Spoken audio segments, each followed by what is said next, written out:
Tell us one F-up secret that you can share with online strangers. Let's dive in. Story 1.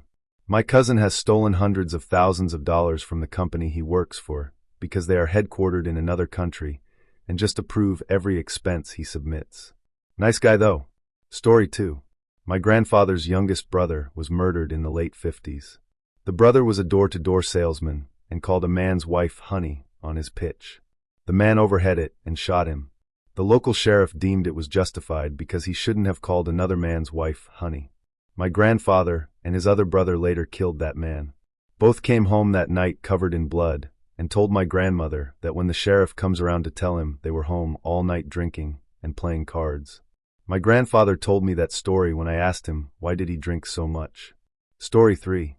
I caught my mom cheating on my dad when I was a teenager. She told me if I told my dad he would leave her and us, me and my siblings, and it would be all my fault. So I never said anything. As an adult, I realize it wouldn't have been my fault, and while my dad may have left her, he wouldn't have left me. My dad died a few years ago, and I still regret not telling him. I don't talk to my mom anymore. Story 4.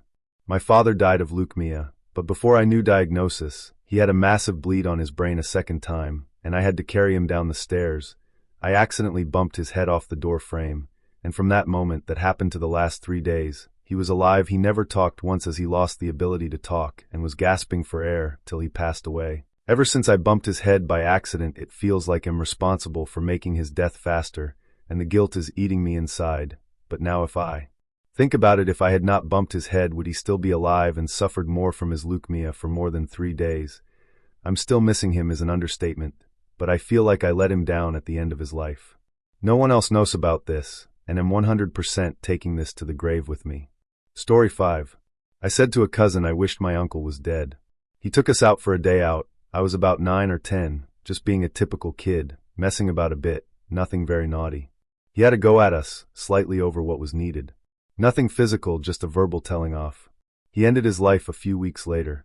I didn't mean it, and I obviously didn't say it to him, but still didn't stop me feeling guilty. I only realized how he died when I was older. I miss him, he was a great uncle. Story 6. Well, this one sucks. My dad got into some severe health issues and almost didn't come home from the hospital. Him and his brother never really talked, but his brother mentioned that he could come down and visit Dad when he was home recovering from his illness. It's important to note that Dad lives in a tiny town about 30 miles away from his brother. The night that he was supposed to visit my dad, I saw him in the local diner, which is located a few blocks away from my dad's house.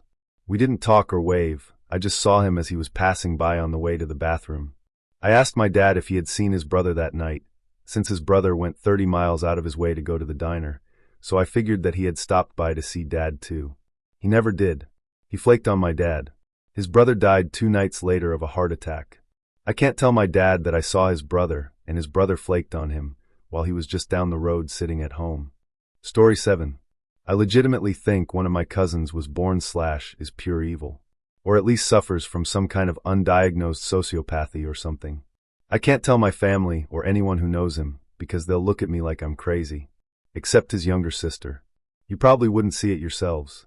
My cousin is a charming, good-looking, and at least on the surface nice guy. Animals like him a lot too. He comes from a fairly healthy home environment, and his siblings are good people. But I've known him since he was born. We grew up very close. There is something deeply wrong with him. Number 1. One of my first memories of him is seeing him pinching his own baby sister and smiling when she cried, and him encouraging me to do the same. Number 2. My granddad was a farmer who did some dog breeding/training as a side hustle.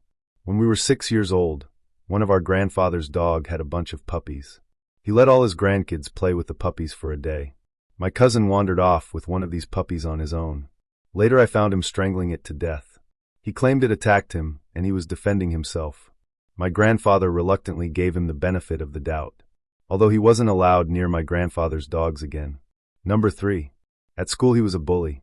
Not the type to go beat a kid up himself, but the type who would do a mix of inciting others to do so and looking for ways to humiliate people. If this was a high school movie, he would be one of the bullies' gang that watches in the background, although he never really had any close friends to do that. One time he befriended this guy, got him to confess to some embarrassing stuff in private, then told everyone about it. Another time he stole someone's belongings and planted them on someone else, trying to incite them to fight. Number 4. He has weird relationships with women. I don't think he's physically abusive, but from what I've seen it's all quite borderline / are emotionally abusive.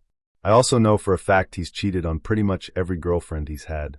And there was at least one girl in high school whose nudes he might have leaked too. Number 5. One of his on and off girlfriends has some mental health issues. I don't really know what her issues are exactly, but she's attempted to commit suicide a few times. One time she called him on the phone at a family gathering threatening to do so. His reaction? He laughed and told her to do it. Only myself and his sister overheard that part. He told everyone that she was just attention-seeking and not to worry, despite the fact that he already knew she had attempted at least once before. Number 6. There was this guy in college he had a big rivalry with. They were both vying for the same position on the soccer team. I think it started as some kind of prank thing, but it escalated. Eventually the other dude lost his shit and beat my cousin up badly for no apparent reason, getting expelled in the process. I have since spoken to the other guy. He claims he did this because my cousin spiked him on a night out and implied he assaulted him whilst he was blackout to provoke him. This guy never went to the police though, so make of that what you will. Number 7. If you ignore a lot of the superficial elements of his charm, he's actually not a particularly open individual. He lies constantly. Pretty much every conversation with him will have him probing to find out as much about you as possible whilst giving very little about himself away. Oftentimes what little he does tell you about himself are lies and half-truths.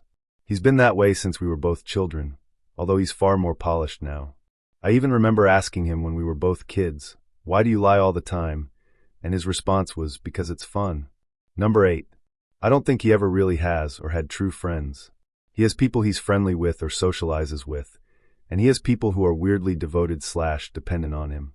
He discards both as and when he needs to or just bored of them. Number 9. There was this month where he sort of just disappeared. Stopped showing up to work, stopped his messages to his mother, told none of his friends or girlfriends. I think a missing persons report might have been filed.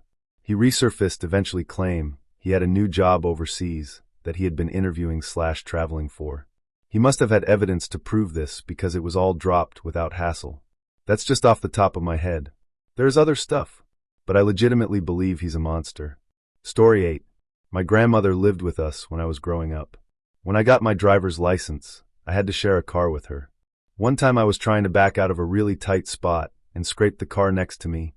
I did a hit and run and never told anyone about it. When my parents saw the scrape on our car, they asked both of us about it, and I denied knowing anything. My grandmother also denied it, of course, but because she was old, 88 at the time, my parents assumed she did it and forgot.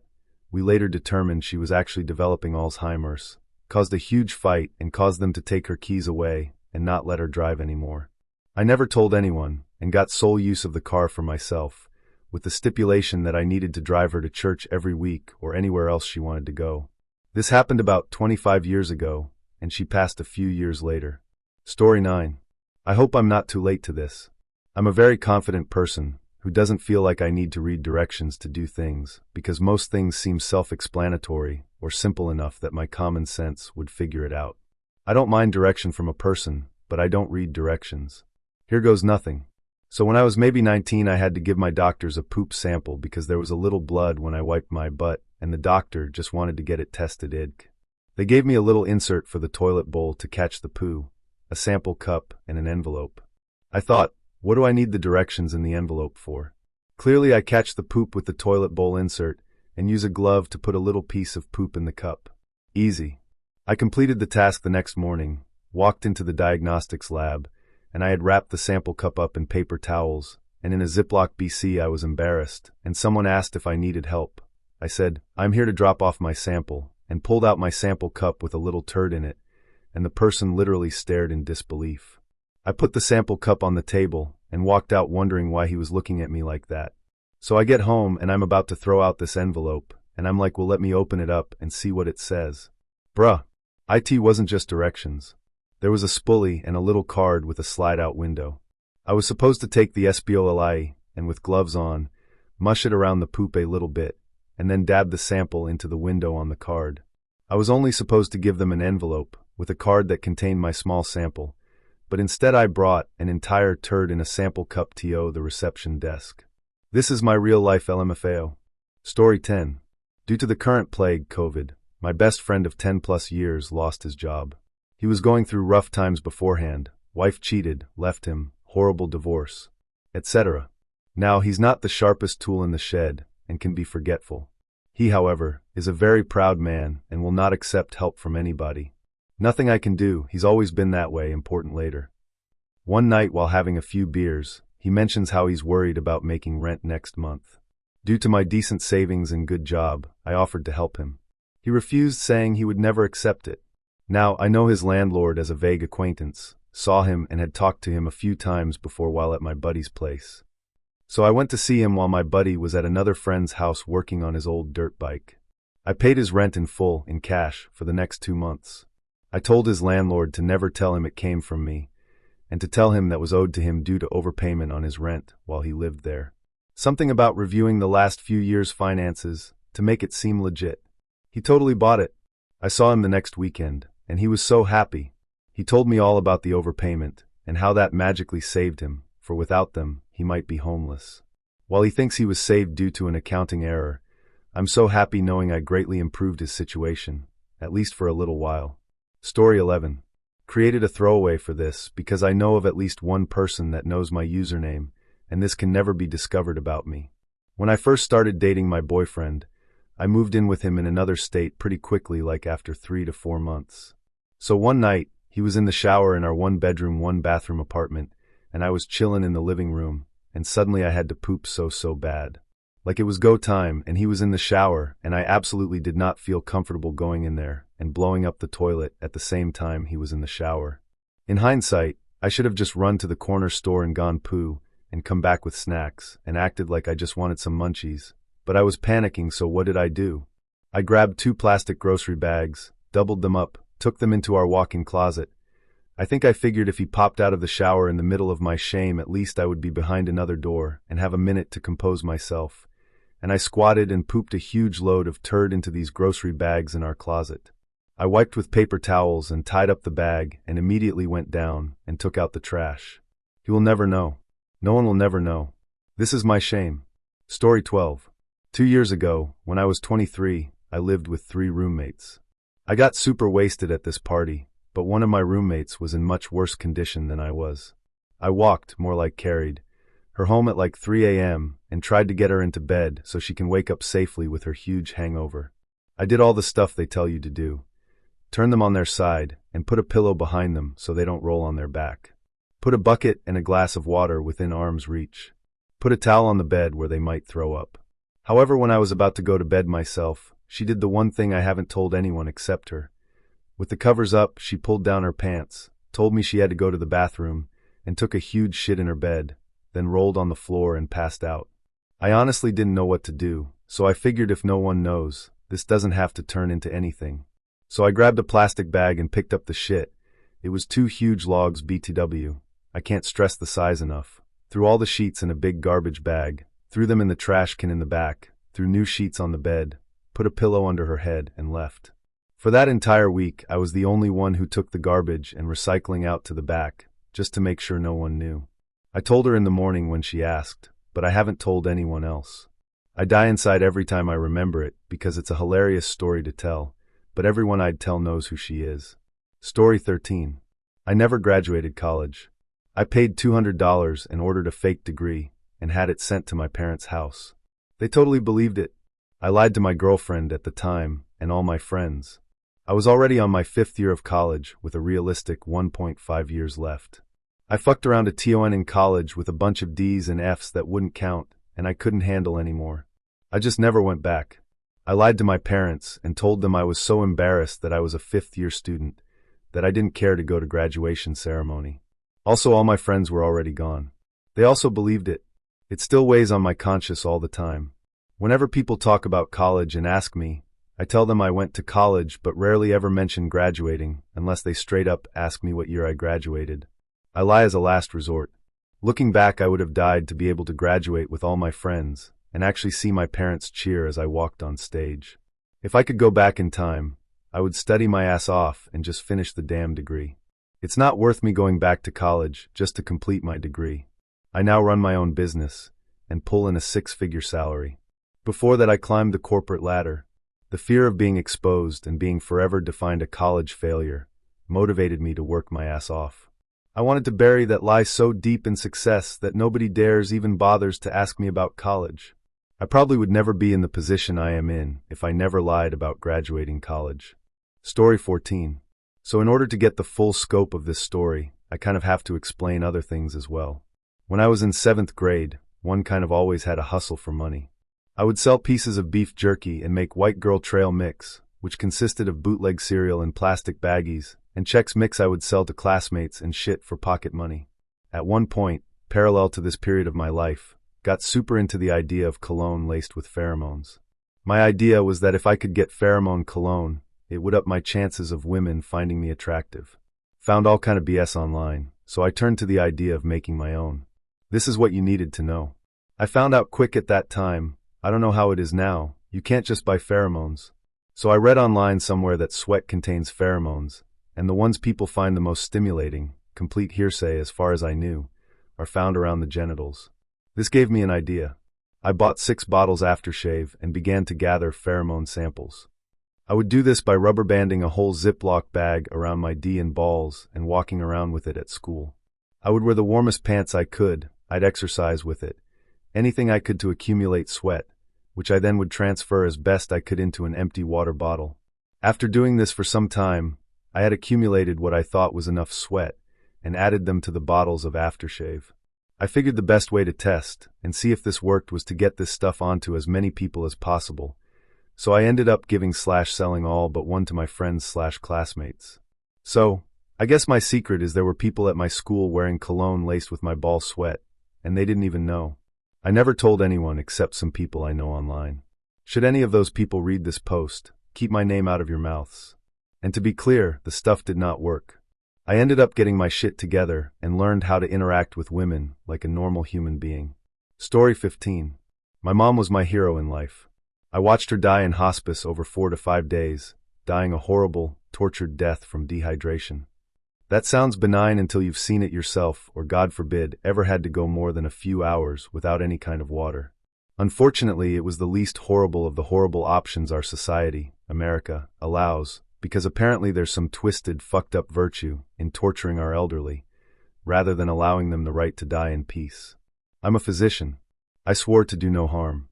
We have a big family and she died surrounded by her children, which I know is how she'd want to go. That doesn't change the fact she was literally tortured with no water for 5 days until her heart couldn't beat her blood anymore because it was so dense. I desperately wanted to give her an overdose of pain medicine so she'd stop breathing and stop suffering. Hospice allows for some sedating meds, but they don't even check vital signs. There's no way to know the pain she was enduring at the end. She labored for 2 days to deliver me as a 10-plus pound newborn. She was simultaneously the sweetest person you can imagine and the toughest endurer of the impossible her whole life. She was supposed to die in 1 day. She kept going for 5 awful, horrible days. The worst part is, and the part that really bothers me, is I've lost the will to fight for change. She imbued that into every fiber of my being, and for the first 40 years of my life that's what my friends know me for. I learned from her to tackle any impossible task if it betters my world around me. Now I just feel deflated. I feel like the world forced an immeasurable amount of pain and suffering on her, and I should have that on my mission of things to change. Loved ones should be allowed to die in peace. I am overwhelmed at the prospect, though, of where to start, and I know it's full of slippery slope issues on a political level that won't ever get resolved. So my confession is that I feel like a coward for not trying, and I wish I had just done what I could to give her the pain medicine so she could be at peace. As horrible as that may sound, it would have been easier to cope with than listening to her half-conscious agony for days on end. Story 16.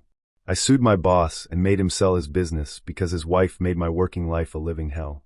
One day she called from home to tell the bouncers to tell me I wasn't allowed to wear socks on stage unless they matched. My socks have to match. For years I put up with all kinds of rubbish from her because stage was my time. I could do anything within the law up there, and I was going to do it by wearing fun outfits and mismatched socks. I took pictures every time there was a new rule or a new sign up saying we dancers had to follow a new rule or there would be a fine for that. Chewing gum? $20. Late? Another $20. Caught wearing something inappropriate on the floor with customers? $20. Leave a bottle of water in the back fridge all night? $20. She gets annoyed with you and you stick up for yourself? $20. I got so sick of it all I just lost my shit. I called a lawyer the next day and actually went through with it. I had a ton of evidence and the club owner kept trying to run away from it. He tried to ditch the processor for weeks. He kept filing crap motions except my lawyer was paid on the back end, so we didn't care how many times he tried to drag it out. He even said it wasn't him who owned the bar but his daddy. He sold the club, he got rid of the computers with evidence on it. He tried everything he could to get out from underneath it, but in the end he gave up and agreed to mediation. His dad showed up in a minister's collar, I guess to try and get sympathy, and even the mediator sighed with how last-ditch it was. He agreed to settle for $450K. The lion's share went to the lawyer, and the rest was split up between all of us dancers who were in the suit. I didn't get hundreds of thousands, and I had to pay off a bunch debt that accrued while I couldn't work in old debt, but I got the satisfaction of suing the crap out of my boss, even though I wish it was just her I could have sued. The rest were okay. Story 17. When I was 14, my grandma passed away. For years, I had been bothering my parents for my own gold necklace. Well, Gram had a little bit of money, and she gave me the $300 for a gold necklace in her will. It was my pride and joy. I had it around my neck for 17 years before I met my wife. It was off my neck maybe 3 times in those 17 years. My wife, then girlfriend, knew how much it meant to me and asked to wear it once. Well, it never came home. She had lost it somewhere or it had gotten stolen. I was distraught like crazy for 3 or 4 days while we turned our house upside down looking for it. Inevitably, I gave up, but she was very bothered by it all. So, I decided to go to a pawn shop and buy the closest I could get to an exact duplicate, and then I told her that I had found the necklace in the couch cushions. To this day, she thinks that I found my necklace from my grandmother, but this is actually version 2. Story 18. Never paid for her engagement ring. I went to a custom jeweler to have her ring made. It's a beautiful piece, and she loves it dearly, and it certainly wasn't cheap, appraised and insured for around $10,000. The jeweler was dealing with a lot of family issues at the time, and was incredibly disorganized. I went to pick up the ring and brought my checkbook to pay for it, and when she handed me the ring I took it out and asked her who to make the check out to. She said, "Oh no, don't worry about it right now, just send me a check in the mail." I thought that was strange, but sure okay. She then hurried off to help another customer, and I left. But she never told me what the final price was.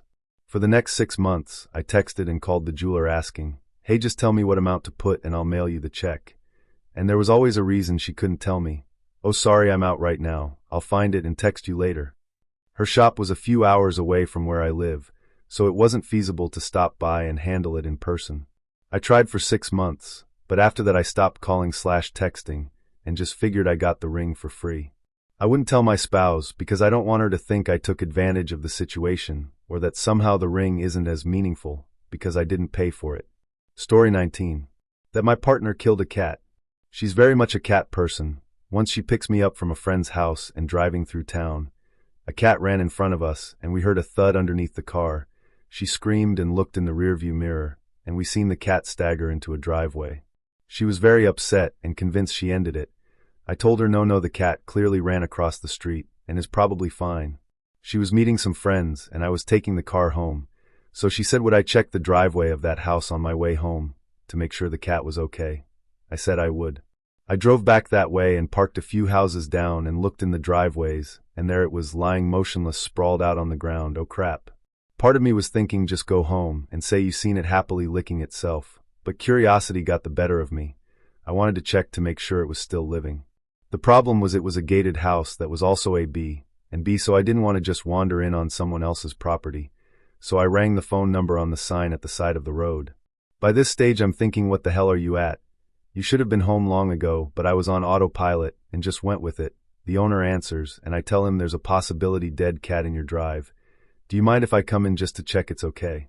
The guy is like, yeah, I guess. It's just I'm out of town and there's no one here, but it's fine if you want to let yourself in the side gate. He also says thanks, so at this point I have to do it. I'm too far in now. I let myself in and walk over, and there she is, a big dead cat. Oh balls, well I'll just tell my wife the cat wasn't there, and we can forget about the whole thing. Except the owner now knows there could be a dead cat on his property, and when he gets home and sees it lying there, he's got my number and will know I just left it there. So now I have to make a decision. Do I leave this dead cat here, or do I take it away? And if I do, what do I do with it? Across the street is a store, so I walk over and buy bin bags and rubber gloves, make my way back over and scoop the fluffy corpse into a bin bag. Now I got a dead cat in a bag. I walk over to my car carrying this black bin bag. People are walking past me on the street, smiling and giving that upwards nod that strangers give. I give a nod back, but I'm not fully into it, because they don't know I'm walking past them with a dead cat in a bin bag. I don't feel like taking it into my car because, it's a dead cat. So I Google vets, and there happens to be one not too far away, walking distance. I ring and ask them, do they dispose of dead pets? They said they do. So I make my way down there, in through the front door, and ask the receptionist, was I just talking to them about pet disposal? She looks at me slightly freaked and says yes. I produce the bag and say, oh well, I have a cat here, and can I just give it to her? She's like, yeah, you just leave it at our back door back outside, and charges me 50 quid for the pleasure. I walk back to the car, and sat there for at least half an hour, in silence and as still as a dead cat, trying to process the last hour of my life. I text my wife and say, no honey, couldn't find the cat. She must be fine and ran off somewhere safe. See you at home. Story 20. That my partner legit saved my life. He's a nervous, humble guy who doesn't like undue pressure or praise, so I keep it to myself just how bad off I was before he showed up. Because even in the aftermath of my mom's death, and even in the face of some pretty nasty health problems, which I was just letting slide because I was so depressed I was kind of hoping they'd kill me, I was very, very good at smiling and being charming. 3 years of taking care of a terminally ill parent taught me how to smile and bear it and feign positivity, even when you're running on empty. And I never felt like I could be anything other than the fixer, the doer, the person who always knows what to say, the reliable one, they who has every answer and can make bad feelings go away by just fixing the problem for you.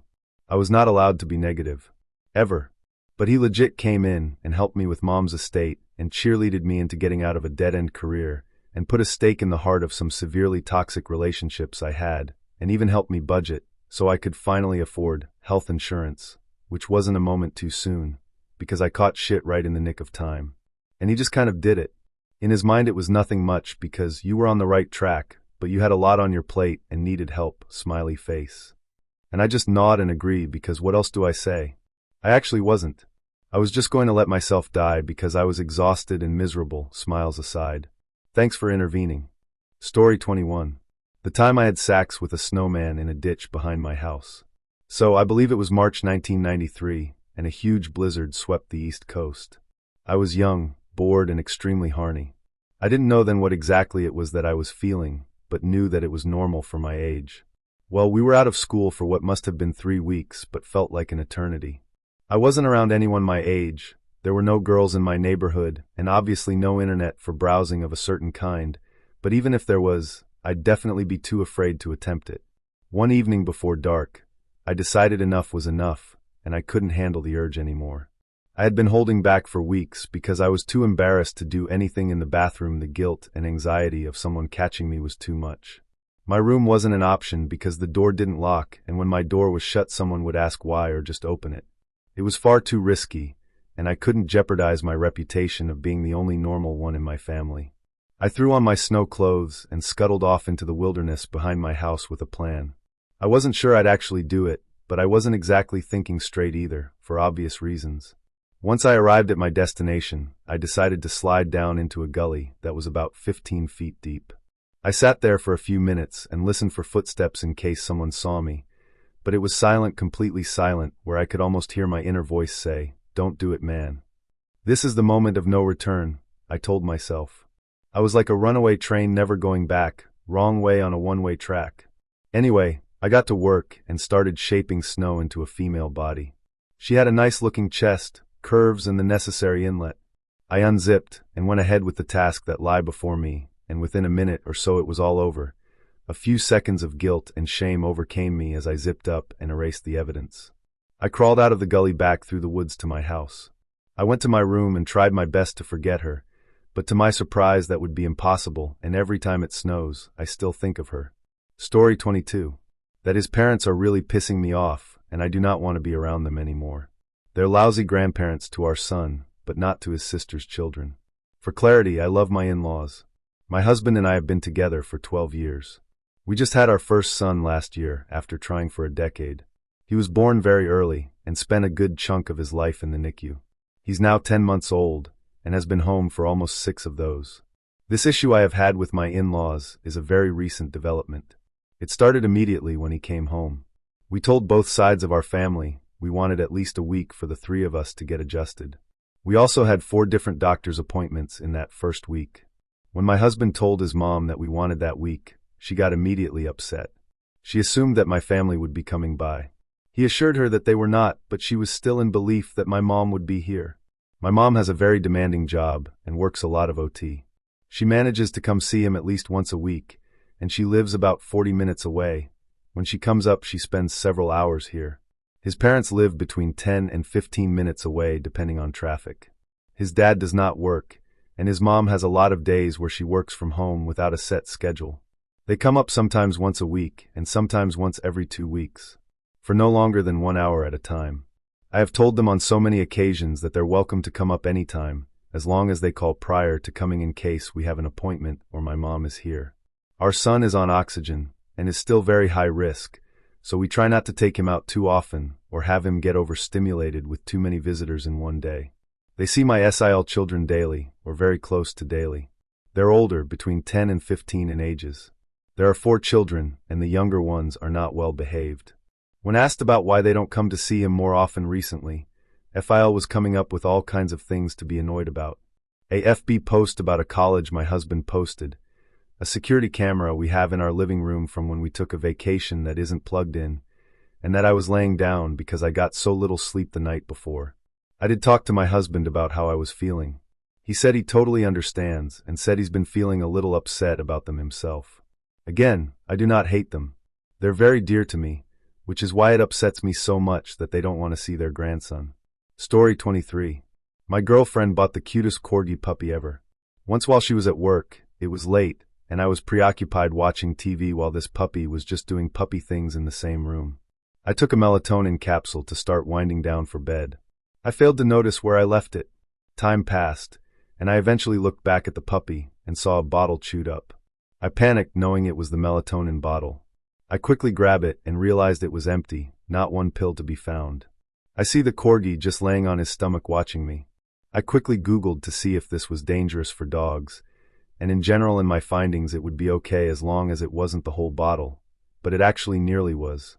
For some dumbass reason I kept to myself hoping nothing bad would happen. I told myself if he got sick by the time she got home I'd come clean, and we'll do something about it. But if he survives then it never happened. The whole night he was just lethargic. I remember waking up in the middle of the night to my girlfriend coddling him like a baby standing up, while his sleepy eyes caught glances at me. My heart sank, and I just prayed he'd be okay. I asked her what was wrong, and she said he's just restless, not knowing anything that had happened. To this day she never found out, but our beautiful dog is alive and well. I know it was super irresponsible, and honestly one of the dumbest things that I did. I love our dog so much, and from that day I told myself never again would I hesitate or be careless with him.